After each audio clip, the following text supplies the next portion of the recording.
प्यारे विद्यार्थियों, आज की हिंदी कक्षा में आपका स्वागत है। अब हम पढ़ेंगे भारत की खोज के अंतर्गत पाठ 3 सिंधु घाटी सभ्यता। इसमें सिंधु घाटी सभ्यता के महत्व के साथ प्राचीन भारतीय संस्कृति, धर्म ग्रंथ, वेद, उपनिषद, पुराण, महाभारत, रामायण, गीता के साथ महान समाज सुधारक भगवान महावीर जैन, गौतम बुद्ध, महान शासक चंद्रगुप्त मौर्य तथा अशोक के व्यक्तित्व तथा भारतीय संस्कृति के उत्थान में उनके किए गए महान कार्यों का ज्ञान प्राप्त करेंगे। अब पहले हम सिंधु घाटी सभ्यता के विषय में ज्ञान प्राप्त करते हैं। भारत के अतीत की सबसे पहली तस्वीर उस सिंधु घाटी सभ्यता में मिलती है जिसके अवशेष सिंध में मोहनजोदड़ो और पश्चिमी पंजाब में हड़प्पा में मिले हैं। इन खुदाइयों ने प्राचीन इतिहास की समझ में क्रांति ला दी है, यानी इन खुदाइयों से हमें प्राचीन इतिहास के विषय में जानकारी मिली है। इस सभ्यता के अवशेष इतनी दूर दूर जगहों पर फैले हैं, जैसे पश्चिम में काठियावाड़ में, पंजाब के अंबाला जिले में। यह विश्वास किया जाता है कि यह सभ्यता गंगा की घाटी तक फैली थी, इसलिए यह केवल सिंधु घाटी सभ्यता भर नहीं, उससे बहुत अधिक है। यानी इस सभ्यता से हम अपने इतिहास को जान सकते हैं, अपनी भारतीय संस्कृति को भी जान सकते हैं। सिंधु घाटी सभ्यता आज जिस रूप में मिली है, उससे अनुमान लगाया जा सकता है कि वह अत्यंत विकसित सभ्यता थी और उस स्थिति तक पहुंचने में उसे हजारों वर्ष लगे होंगे। आश्चर्य की बात है कि यह सभ्यता प्रधान रूप से धर्मनिरपेक्ष सभ्यता थी। धार्मिक तत्व मौजूद होने पर भी उस पर हावी नहीं थे। यह भी स्पष्ट है कि यह भारत में बाद के सांस्कृतिक युगों की अग्रदूत थी। सिंधु घाटी सभ्यता ने फारस, मेसोपोटामिया और मिस्र की सभ्यताओं से संबंध स्थापित किया और व्यापार किया। कुछ दृष्टियों से यह सभ्यता उनकी तुलना में बेहतर थी। हमें गर्व होना चाहिए कि हम इस सिंधु घाटी सभ्यता के उत्तराधिकारी हैं। विश्व में अनेक सभ्यताएं हुई हैं, लेकिन वे सभ्यताएं आज समाप्त हो गई हैं और कुछ साधारण तौर पर हैं, लेकिन हमारी यह प्राचीन भारतीय सभ्यता आज भी निरंतर प्रवहमान है और हम उसी श्रेष्ठ भारतीय सभ्यता के ही हम उत्तराधिकारी हैं। इसका हमें गर्व होना चाहिए। यह एक ऐसी नागर सभ्यता थी जिसमें व्यापारी वर्ग धनाढ्य था और उसकी भूमिका महत्वपूर्ण थी। सड़कों पर दुकानों की कतारें थीं और दुकानें संभवतः छोटी थीं।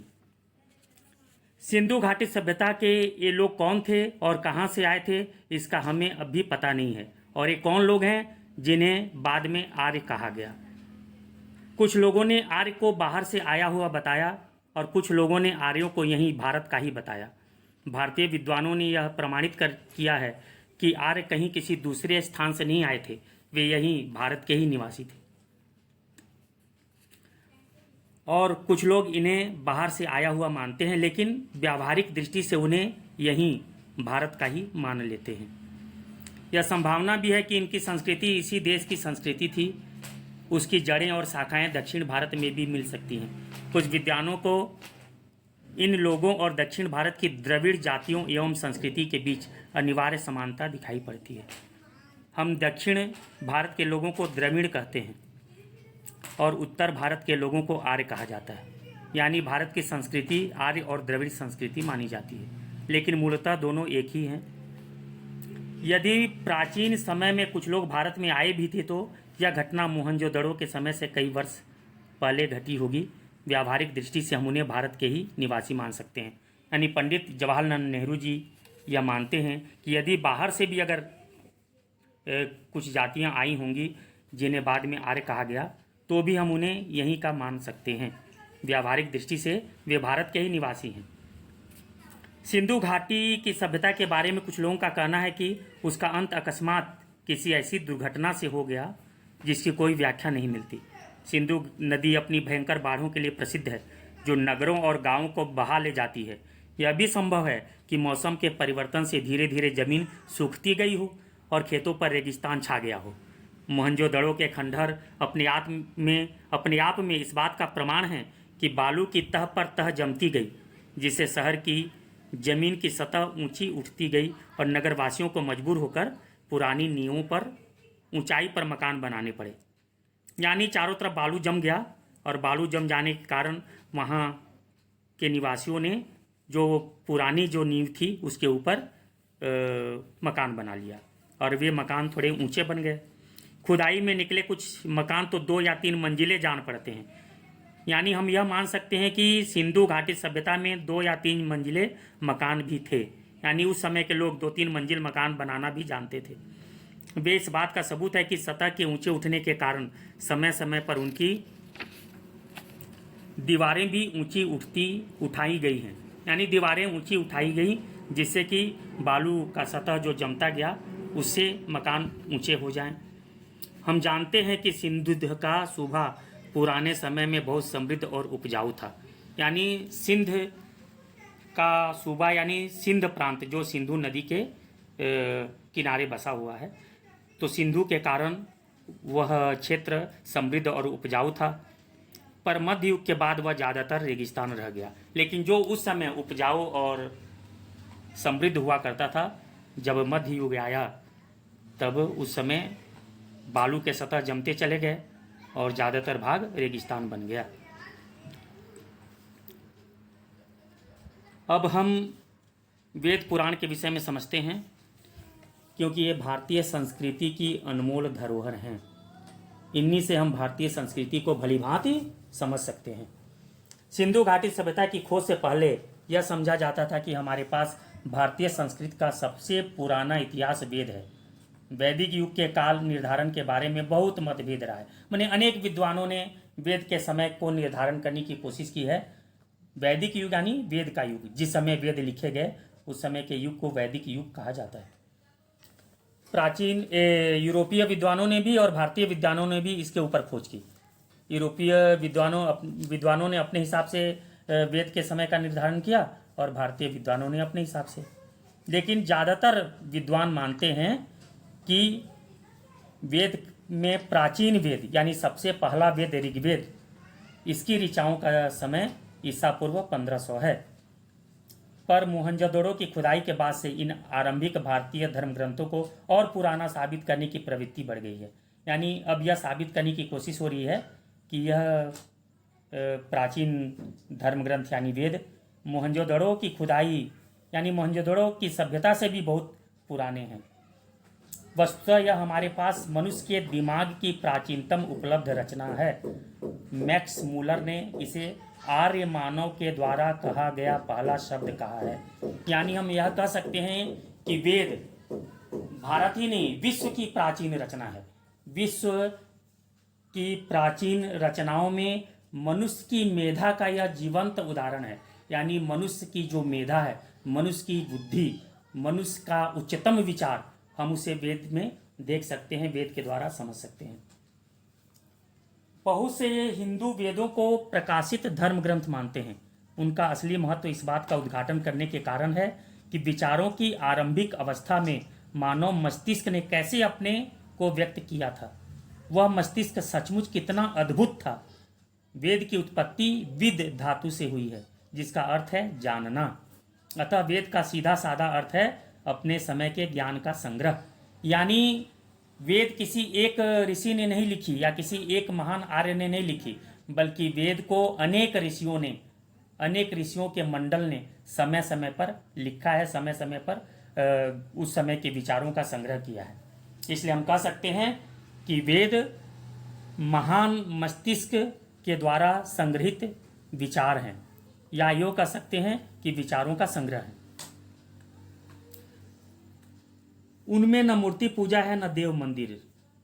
वेद में मूर्ति पूजा और देव मंदिर नहीं बल्कि प्रकृति की आराधना है। वेद ने प्रकृति को महत्व दिया है। पहला वेद यानी ऋग्वेद शायद मानव जाति की पहली पुस्तक है। इसमें हमें मानव मन के सबसे आरंभिक उद्गार मिलते हैं, काव्य प्रवाह मिलता है और प्रकृति के सौंदर्य और रहस्य के प्रति हर्षोन्माद मिलता है। सभ्यता के उषा काल में ही प्रबल और सहज कल्पना से संपन्न लोग जीवन में छिपे हुए अनंत रहस्यों को जानने के लिए सजग हुए। उन्होंने अपनी सहज आस्था के कारण प्रकृति के प्रत्येक तत्व और शक्ति में देवत्व का आरोप किया, पर इस सब में साहस और आनंद का भाव था। यानी वैदिक ऋषि मुनियों ने प्रकृति को महत्व दिया, प्रकृति में देवत्व की स्थापना की, यानी प्रकृति को देवता माना, अग्नि, वायु, जल, इन सब को देव माना और देवता के रूप में इनकी आराधना की। अब हम भारतीय संस्कृति की निरंतरता को देखते हैं। हमें आरंभ में ही एक ऐसी सभ्यता और संस्कृति की शुरुआत दिखाई पड़ती है जो तमाम परिवर्तनों के बावजूद आज भी बनी हुई है। इसी समय मूल आदर्श आकार ग्रहण करने लगते हैं और साहित्य और दर्शन, कला और नाटक तथा जीवन के और तमाम क्रियाकलाप इन आदर्शों और विश्व दृष्टि के अनुकूल चलने लगते हैं। इसी समय उस विशिष्टावाद और छुआछूत की प्रवृत्ति का आरंभ दिखाई पड़ता है जो बाद में बढ़ते बढ़ते असह्य हो जाती है। यानी इसी समय, जिस समय ये वेद लिखे गए, उसके बाद जब भारतीय संस्कृति की निरंतरता आगे बढ़ी वेद के बाद, तब साहित्य, दर्शन, कला और नाटक और जीवन के अनेक क्रियाकलापों का विकास प्रारंभ हुआ। उस समय एक विशिष्टवाद का भी प्रारंभ हुआ, यानी कुछ लोग अपने आप को विशिष्ट समझने लगे और छुआछूत की भावना दिखलाई पड़ने लगी।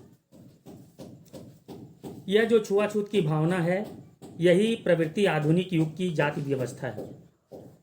यह व्यवस्था एक खास युग की परिस्थिति के लिए बनाई गई। यह व्यवस्था बनाई गई थी एक खास युग की परिस्थिति के लिए, क्योंकि उस समय के हिसाब से यह व्यवस्था अनिवार्य थी।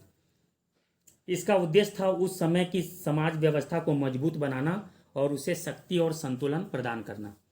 किंतु बाद में यह उसी समाज व्यवस्था और मानव मन के लिए कारागृह बन गई। यानी कि ये जो जाति व्यवस्था बनाई गई थी, इसमें यह व्यवस्था की गई थी कि सभी अलग अलग वर्ग के हिसाब से अपने कार्य सुचारू रूप से करेंगे, जिससे समाज सहज भाव से चलेगा, समाज के कार्य सहज भाव से होंगे। लेकिन कुछ लोग अपने आप को विशिष्ट समझते चले गए और कुछ लोगों को निम्न मानते चले गए। इसके कारण छुआछूत की भावना आ गई, जाति व्यवस्था की ऐसी निष्ठुर भावना पैदा हो गई जो बाद में सबके लिए असह्य बन गई। उपनिषद, वेद के बाद उपनिषद आए। उपनिषदों का समय ईसा पूर्व 800 के आसपास माना जाता है। वे हमें भारतीय आर्यों के चिंतन में एक कदम और आगे ले जाते हैं और यह एक लंबा कदम है। वेद की भाषा जटिल है, क्लिष्ट है, इसे आज भी विद्वान नहीं समझ पाए हैं। तो वेद के भाव को समझने के लिए उपनिषद लिखे गए कि वेद को सरल भाव से आम लोगों को समझाया जा सके, आम लोगों को बतलाया जा सके। उपनिषदों की सबसे प्रमुख विशेषता है सच्चाई पर बल देना। उपनिषदों की मशहूर प्रार्थना में प्रकाश और ज्ञान की ही कामना की गई है। उपनिषद का वह ऋचा है जिसमें सत्य और प्रकाश की आराधना की गई है, ज्ञान को महत्व दिया गया है। असत से मुझे सत्य की ओर ले चल, अंधकार से मुझे प्रकाश की ओर ले चल, मृत्यु से मुझे अमृतत्व की ओर ले चल। यह उपनिषदों की महत्वपूर्ण उक्ति है जो हमें भारतीय संस्कृति के महत्व को समझाती है कि हमारा भारतीय चेतना ऐसी थी कि जो सदैव ही मनुष्य मात्र को उन्नति के मार्ग पर, सच्चाई के मार्ग पर, प्रकाश के मार्ग पर, अमृतत्व के मार्ग पर ले चलने की बात कहती रही। हमें गर्व है कि हम ऐसी संस्कृति के उत्तराधिकारी हैं जिन्होंने हमेशा ही प्रकाश, सत्य और अमृतत्व की आराधना की है। इसके बाद कुछ भौतिकतावादी तत्व आए जिन्होंने यथार्थ को महत्व दिया। भारत में सदियों तक भौतिकवादी दर्शन का भी प्रचलन रहा और जनता पर उस समय उसका गहरा प्रभाव रहा।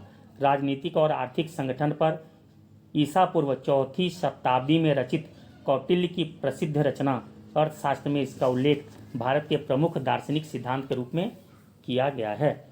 भारत में भौतिकवाद के बहुत से साहित्य को पुरोहितों और धर्म के पुराणपंथी स्वरूप में विश्वास करने वाले लोगों ने बाद में नष्ट कर दिया। भौतिकवादियों ने विचार, धर्म और ब्रह्म विज्ञान के अधिकारियों और स्वार्थ से प्रेरित विचारों का विरोध किया। उन्होंने वेदों, पुरोहिताई और परंपरा प्राप्त विश्वासों पर विचार करते हुए यह घोषणा की कि विश्वास को स्वतंत्र होना चाहिए और पहले से मान ली गई बातों या अतीत के प्रमाणों पर निर्भर नहीं रहना चाहिए। यानी ये भौतिकवादी यथार्थ पर विश्वास करते थे। इन्होंने धर्म ग्रंथों को नहीं माना, पुराणों और पुराणपंथी विचारों का विरोध किया। उन्होंने कहा कि उन्हीं बातों को मानना चाहिए जो प्रमाण पर आधारित हो, जिसको हम प्रमाणित कर सकें, जिसको हम सत्य साबित कर सकें।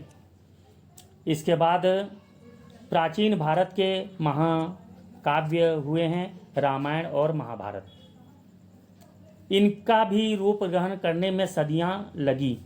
यानी ये रामायण और महाभारत हैं, इनको भी रूप ग्रहण करने में सदियों लगे हैं, तब जाके इनका वह रूप बना है जो आज हम इन्हें पढ़ते हैं और इन्हें हम समझते हैं, जानते हैं। इन ग्रंथों में भारतीय आर्यों के आरंभ के समय का वृत्तांत है, उनके विजयों और उस समय के गृह युद्धों का। यानी आर्य विजय प्राप्त करते चले गए, फिर आपस में उनके बीच सत्ता को लेकर गृह युद्ध भी हुआ। इन सब का वर्णन हम रामायण और महाभारत में देखते हैं। यहाँ पंडित जी यह कहना चाहते हैं कि रामायण महाभारत आर्यों के महान महाकाव्य हैं, जिनमें हम आर्यों के जीवन गाथा को हम समझ सकते हैं।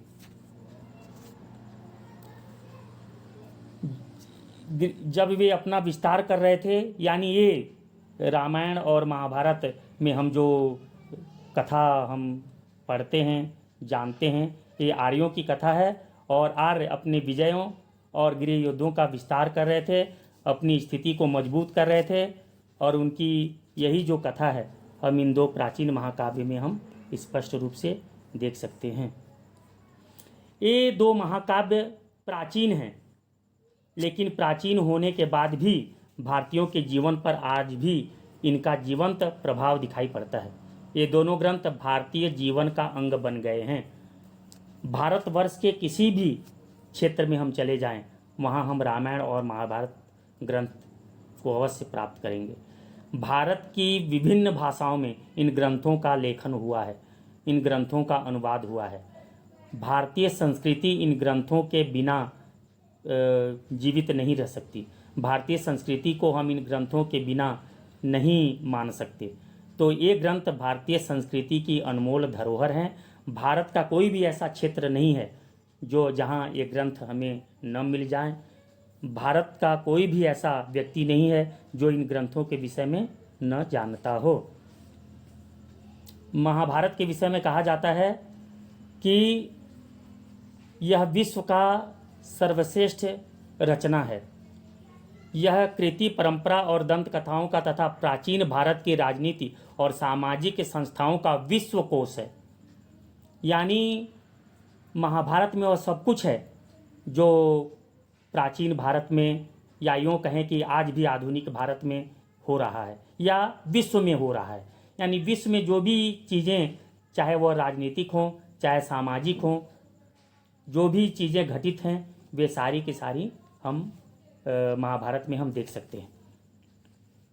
महाभारत में हिंदुस्तान की बुनियादी एकता पर बल देने की निश्चित कोशिश की गई है। इसका एक और पहले का नाम था आर्यावर्त, यानी आर्यों का देश। भारत को भारतवर्ष भी कहा जाता है। यह आदि पुरुष भरत के नाम पर रखा गया और इसे आर्यों के देश के रूप में आर्यावर्त भी कहा जाता है और हिंदुओं के स्थान के रूप में हिंदुस्तान। किंतु यह नाम मध्य भारत में विंध्य पर्वत तथा तक फैले उत्तर भारत के इलाके तक सीमित था। यानी जो आर्यावर्त नाम है, यह नाम मध्य भारत में विंध्य पर्वत तथा उत्तर भारत के कुछ इलाके तक ही सीमित था। लेकिन आज हम हिंदुस्तान नाम को स्वीकार कर चुके हैं। भारतवर्ष नाम विशेष रूप से प्रचलित है। महाभारत में कृष्ण से संबद्ध आख्यान भी है और प्रसिद्ध काव्य भगवत गीता भी। गीता के दर्शन के अलावा इस ग्रंथ में शासन कला और सामान्य रूप से जीवन के नैतिक और आचार संबंधी सिद्धांतों पर जोर दिया गया है। धर्म की इस बुनियाद के बिना न सच्चा सुख मिल सकता है और न समाज में एकता रह सकती है। इसका लक्ष्य है लोक मंगल, किसी विशेष वर्ग का नहीं बल्कि पूरे विश्व का मंगल। महाभारत के विषय में पंडित जी कहते हैं कि महाभारत एक ऐसा समृद्ध भंडार है जिसमें अनेक अनमोल चीजें ढूंढी जा सकती हैं। महाभारत से मिलने वाली शिक्षा को एक वाक्य में इस रूप में सूत्रबद्ध किया गया है: दूसरों के साथ ऐसा आचरण नहीं करो जो तुम्हें खुद अपने लिए स्वीकार न हो। यानी यह महाभारत की कथा का सार है कि दूसरों के साथ वैसा ही आचरण करो जो आप खुद अपने लिए चाहते हो। इसमें लोक मंगल पर जो बल दिया गया है वह ध्यान देने योग्य है। महाभारत में कहा गया है, जो बात लोक हित में नहीं है या जिसे करते हुए तुम्हें शर्म आए उसे कभी नहीं करना चाहिए। यानी जिस कार्य को करते हुए शर्म आए उसे क्यों किया जाए। कार्य तो ऐसा होना चाहिए कि जिसमें शर्म ना आए, जिसे किसी भी व्यक्ति के सामने, किसी भी समाज के सामने कहीं भी किया जा सके, खुलकर किया जा सके। खुलकर किया जाने वाला कार्य ही सच्चा कार्य माना जाता है, सही कार्य माना जाता है। जिस कार्य को करने में शर्म आए, लज्जा आए, वह वास्तव में सही कर्म नहीं है, सही कार्य नहीं है। फिर कहा गया है, सच्चाई, आत्मसंयम, तपस्या, उदारता, अहिंसा धर्म का निरंतर पालन सफलता के साधन है, जाति और कुल नहीं। यानी कोई व्यक्ति उच्च जाति में जन्म ले ले, उच्च कुल में जन्म ले ले तो महान नहीं बन सकता। महान कौन बनेगा? जिसके अंदर में सच्चाई है, आत्मसंयम है, तपस्या है, उदारता है, अहिंसा है, धर्म का निरंतर पालन करने का भाव है, वही व्यक्ति सफल है और उसे ही महान कहा जा सकता है। धर्म जीवन और अमरता से बड़ा है।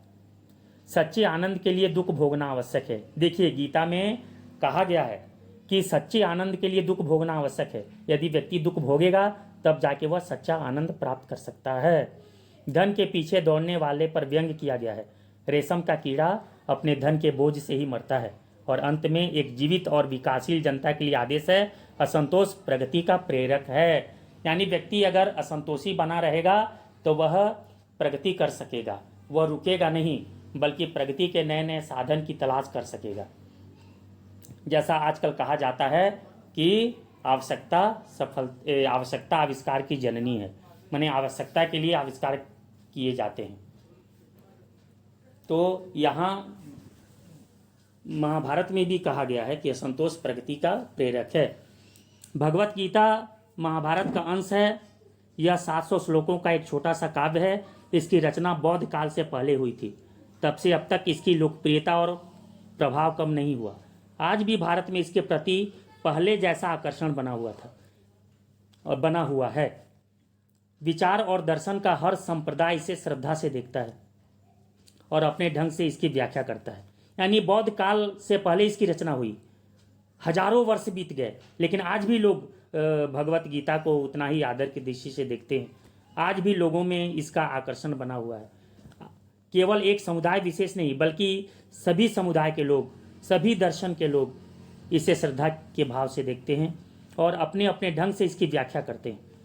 संकट के समय जब मनुष्य के मन को संदेह सताता है और वह कर्तव्य के बारे में दुविधाग्रस्त होता है तो वह प्रकाश और मार्गदर्शन के लिए गीता की ओर देखता है। यानी जो भी दुविधाग्रस्त व्यक्ति है, जिसे भी अपने कर्तव्य के विषय में जानकारी नहीं है, संशयग्रस्त है, तो वो मार्गदर्शन के लिए गीता की ओर देखता है।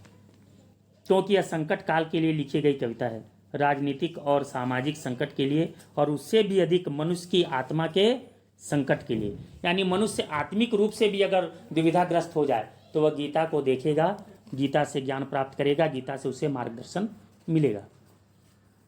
गीता की असंख्य व्याख्याएं की गई और अब भी लगातार की जा रही हैं। आधुनिक युग के विचार और कर्म क्षेत्र के नेताओं जैसे बाल गंगाधर तिलक, अरविंद घोष, महात्मा गांधी, सभी ने इसकी अपने ढंग से व्याख्या की है। गांधी जी ने इसे अहिंसा में अपने दृढ़ विश्वास का आधार बनाया है। औरों ने धर्म कार्य के लिए हिंसा और युद्ध का औचित्य इसी के आधार पर सिद्ध किया है। यानी हिंसा त्याज्य है, हिंसा नहीं करनी चाहिए, लेकिन अगर धर्म रक्षा के लिए, अपने कर्तव्य पालन के लिए अगर हिंसा की जाए तो उसे उचित ठहराया जा सकता है, वह उचित है। यानी धर्म की रक्षा के लिए, शांति की रक्षा के लिए हिंसा की जा सकती है, यानी अहिंसा के लिए हिंसा की जा सकती है। इस तरह से यहाँ पे गीता के महत्व को बतलाया गया है। गीता में मानव अस्तित्व की आध्यात्मिक पृष्ठभूमि का निरूपण किया गया है। रोजमर्रा की जिंदगी की व्यावहारिक समस्याएं इसी संदर्भ में सामने आती हैं। गीता में जीवन के कर्तव्यों के निर्वाह के लिए कर्म का आह्वान किया गया है। अकर्मण्यता की निंदा की गई है और कहा गया है कि कर्म और जीवन को समय के उच्चतम आदर्शों के अनुरूप होना चाहिए। यानी कर्तव्य जरूरी है, कर्तव्य का पालन करना चाहिए। जो कर्तव्य का पालन नहीं करते उन्हें सही नहीं कहा जा सकता, उन्हें उचित नहीं कहा जा सकता। इसके बाद दो महान समाज सुधारक हुए जिन्होंने भारतीय संस्कृति के उत्थान में सहायता की, महत्वपूर्ण भूमिका निभाई। वे हैं जैन धर्म के प्रवर्तक भगवान महावीर जैन और बौद्ध धर्म के प्रवर्तक भगवान गौतम बुद्ध। जैन धर्म और बौद्ध धर्म दोनों वैदिक धर्म से कटकर अलग हुए थे और उसकी शाखाएं थे, पर उन्होंने वेदों को प्रमाण नहीं माना। तमाम बातों में सबसे बुनियादी बात यह है कि आदि कारण के बारे में वे या तो मौन हैं या उसके अस्तित्व से इनकार करते हैं। दोनों अहिंसा पर बल देते हैं, यानी दोनों, जैन धर्म हो या बौद्ध धर्म हो, अहिंसा पर बल देते हैं और ब्रह्मचारी भिक्षुओं और पुरोहितों के संग बनाते हैं। उनके नजरिए एक हद तक यथार्थवादी और बुद्धिवादी हैं। जैन धर्म का एक बुनियादी सिद्धांत यह है कि सत्य हमारे दृष्टिकोण की सापेक्षता में होता है। इसमें विचार और जीवन में तपस्या के पहलू पर बल दिया गया है। यानी जैन धर्म ने तपस्या को विशेष माना है। तपस्या के द्वारा हम अपने जीवन में शुचिता ला सकते हैं, पवित्रता ला सकते हैं। जैन धर्म के संस्थापक महावीर और बौद्ध धर्म के संस्थापक गौतम बुद्ध समकालीन थे, दोनों क्षत्रिय थे। बुद्ध में लोक प्रचलित धर्म, अंधविश्वास, कर्मकांड एवं पुरोहित प्रपंच और उनके साथ जुड़े हुए निहित स्वार्थों पर हमला करने का साहस था। उन्होंने आध्यात्मिक, धर्म, वैज्ञानिक नजरिए की तथा चमत्कारों, अलौकिक व्यापारों आदि की भी निंदा की। उनका आग्रह तर्क, विवेक और अनुभव पर था। उनका बल नैतिकता पर था। उनकी पद्धति मनोवैज्ञानिक विश्लेषण की थी, ऐसा मनोविज्ञान जिसमें आत्मा के लिए जगह नहीं थी। इसके बाद दो महान शासक हुए जिन्होंने भारतीय संस्कृति को उन्नति के पथ पर लिया, भारतीय संस्कृति को सुदृढ़ किया, भारत को विश्व में एक नई पहचान दिलाई। वे हुए चंद्रगुप्त मौर्य और अशोक महान। पश्चिमोत्तर प्रदेश पर सिकंदर के आक्रमण से इस विकास को आगे बढ़ाने में विशेष मदद मिली। किस विकास को? यानी ये जो क्षत्रिय आंदोलन प्रारंभ हुआ था बौद्ध धर्म का, इसे उसी समय दो ऐसे विलक्षण व्यक्ति सामने आए जिन्होंने बदलती हुई परिस्थितियों का लाभ उठाते हुए उन्हें अपनी मर्जी के मुताबिक ढाल लिया। वे थे चंद्रगुप्त मौर्य और उनके मित्र, मंत्री और सलाहकार चाणक्य, जिन्हें कौटिल्य भी कहा जाता है। इन दोनों का मेल बहुत कारगर साबित हुआ। दोनों मगध के उस शक्तिशाली नंद साम्राज्य से निकाल दिए गए थे जिसकी राजधानी पाटलिपुत्र यानी आधुनिक पटना थी।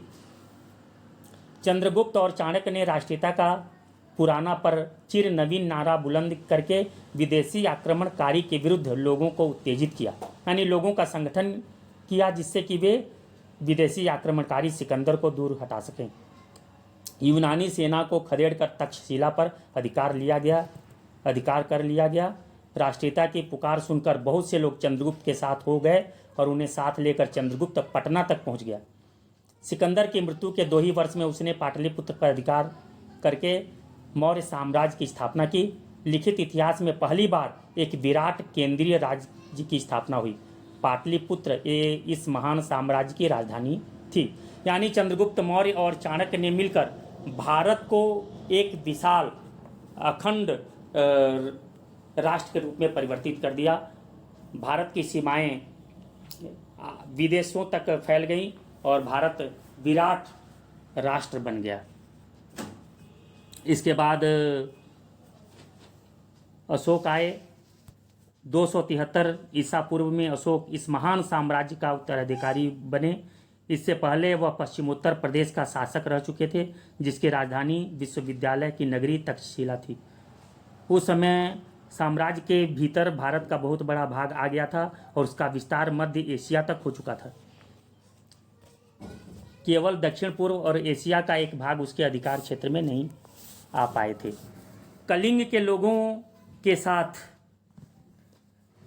बहादुरी से मुकाबला करने के बावजूद अशोक की सेना जीत गई। इस युद्ध में भयंकर कत्लेआम हुआ।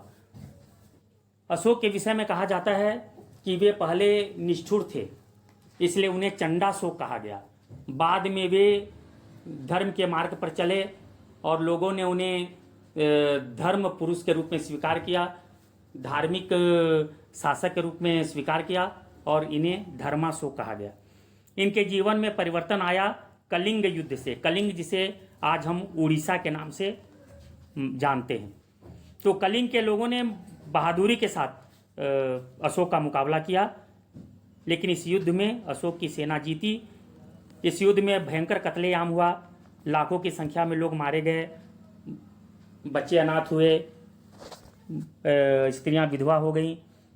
इस भयंकर रक्तपात को देखकर अशोक दुखी हुए, उन्हें बहुत पछतावा हुआ और युद्ध से उन्हें विरक्ति हो गई। बुद्ध की शिक्षा के प्रभाव से उनका मन दूसरे क्षेत्रों में विजय हासिल करने और साहसिक काम करने के लिए घूम गया।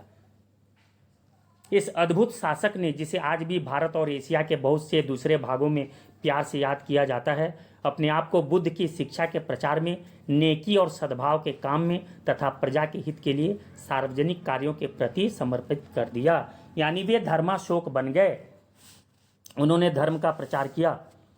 41 साल तक अनवरत शासन करने के बाद ईसा पूर्व 232 में अशोक की मृत्यु हो गई। H.G. वेल्स ने अपनी आउटलाइन ऑफ हिस्ट्री में उसके विषय में लिखा है कि बादशाहों के दसियों हजार नामों में, जिनसे इतिहास के पृष्ठ भरे हैं, जिनमें बड़े बड़े राजे, महाराजे, शहंशाह और नामी गिरामी शासक शामिल हैं, अशोक का नाम अकेला सितारे की तरह चमक रहा है। वोल्गा से जापान तक आज भी उसका नाम आदर से लिया जाता है। यानी अशोक ऐसे रहे हैं जिन्हें सर्वप्रथम महान माना गया और आज भी हम उन्हें महान अशोक के नाम से जानते हैं। इस तरह हमने पार्ट 3 सिंधु घाटी सभ्यता के विषय में पढ़ा। सिंधु घाटी सभ्यता के बाद इस भारतीय संस्कृति को, इस भारतीय सभ्यता को आगे बढ़ाने में जिन महान लोगों ने अपना सहयोग दिया, उनके विषय में हमने ज्ञान प्राप्त किया। मुझे पूरा विश्वास है कि आप इस पाठ को भली भांति समझ गए होंगे। अगले वीडियो में मैं इसका प्रश्नोत्तर तैयार करूंगा। धन्यवाद।